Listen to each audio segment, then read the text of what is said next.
காங்கிரஸ் தலைவர் ராகுல் காந்தி தமிழகத்தில் நேற்று ஒரே நாளில் 4 இடங்களில் சூறாவளி பிரச்சாரம் மேற்கொண்டார். தமிழகத்தின் எதிர்காலத்தை தமிழர்களே முடிவு செய்வார்கள் என்றும், ஸ்டாலினை முதல்வராக்குவோம் என்றும் ராகுல் பேசியிருப்பது திமுக கூட்டணி கட்சியினரிடையே புதிய உற்சாகத்தை ஏற்படுத்தியுள்ளது. கிருஷ்ணகிரி, சேலம், தேனி, மதுரை என பறந்து பறந்து தமிழகத்தில் பிரச்சாரம் மேற்கொண்டார் காங்கிரஸ் தலைவர் ராகுல் காந்தி. முதல் நிகழ்ச்சியாக கிருஷ்ணகிரி பொதுக்கூட்டத்தில் பேசிய அவர், காங்கிரஸ் ஆட்சிக்கு வந்தால் விவசாயத்திற்கு தனி பட்ஜெட் தாக்கல் செய்வோம் என குறிப்பிட்டார். நாட்டில் உள்ள விவசாயிகள் மத்தியில் உள்ள அச்சத்தை காங்கிரஸ் அகற்றும் என்று கூறிய ராகுல் காந்தி, தமிழ் மொழி மற்றும் தமிழர்களின் வரலாற்றை யாராலும் மறைக்க முடியாது என்றார். ஆட்சிக்கு வந்தால் 15 லட்சம் ரூபாய் செலுத்துகிறேன் என கூறி மக்களை பிரதமர் நரேந்திர மோடி ஏமாற்றினார் என்று குற்றம் சாட்டிய ராகுல் காந்தி, தமிழ்நாட்டை RSS மூலம் ஆளவிடமாட்டோம் என்று அழுத்தமாக குறிப்பிட்டார். தமிழகத்தை தமிழர்தான் ஆள வேண்டும் என குறிப்பிட்ட ராகுல் காந்தி, திமுக தலைவர் ஸ்டாலின் தமிழக முதலமைச்சராவது உறுதி என்றும் நம்பிக்கை தெரிவித்தார். Tamil is going to be ruled from Tamil Nadu. இந்த தமிழகம் யாரால் ஆளப்பட வேண்டும் என்று சொன்னால் தமிழர்களால் ஆளப்பட வேண்டும் என்பதில் நிச்சயமாக எங்களுக்கு ஒரு கடப்பாடு இருக்கிறது. Tamil Nadu is going to be ruled from Tamil Nadu and Stalin is going to be the chief minister of Tamil Nadu.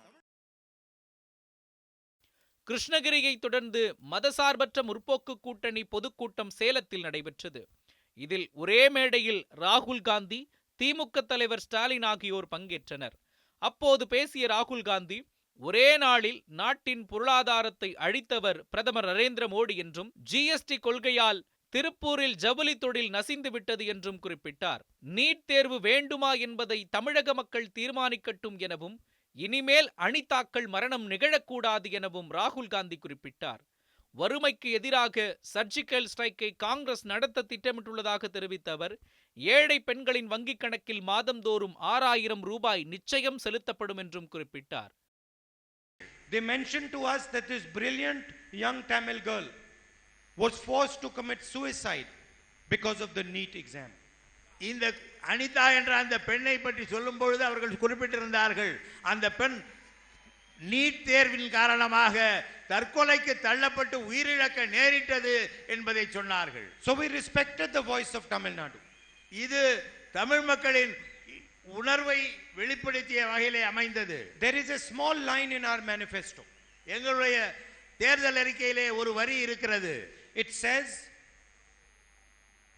that it will be up to the states to decide whether they want to accept NEET or not. அதிலே என்ன சொல்லப்பட்டிருக்கிறது என்றால், NEET தேர்வு என்பது தேவையா தேவையில்லையா என்பதை மாநிலங்கள் தான் முடிவு செய்து கொள்ள வேண்டும் என்று சொல்லி இருக்கிறோம்.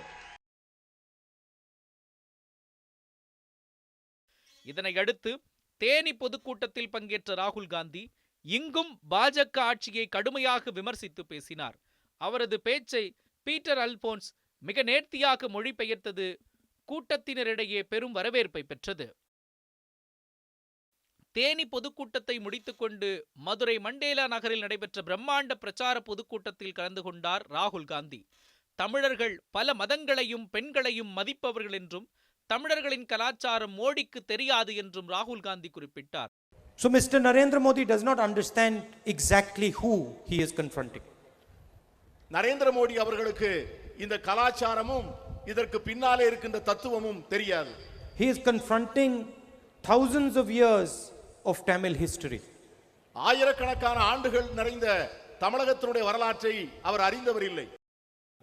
மதுரை பொதுக்கூட்டத்தில் முன்னதாக பேசிய முன்னாள் மத்திய அமைச்சர் ப. சிதம்பரம், டெல்லியில் ஆட்சி மாற்றம் ஏற்பட்ட அடுத்த நாளே தமிழகத்திலும் ஆட்சி மாற்றம் ஏற்படும் என்று கூறியிருப்பது திமுகவினரிடையே உற்சாகத்தை ஏற்படுத்தியுள்ள அதே நேரத்தில் பல்வேறு யூகங்களுக்கும் வழிவகுத்திருக்கிறது.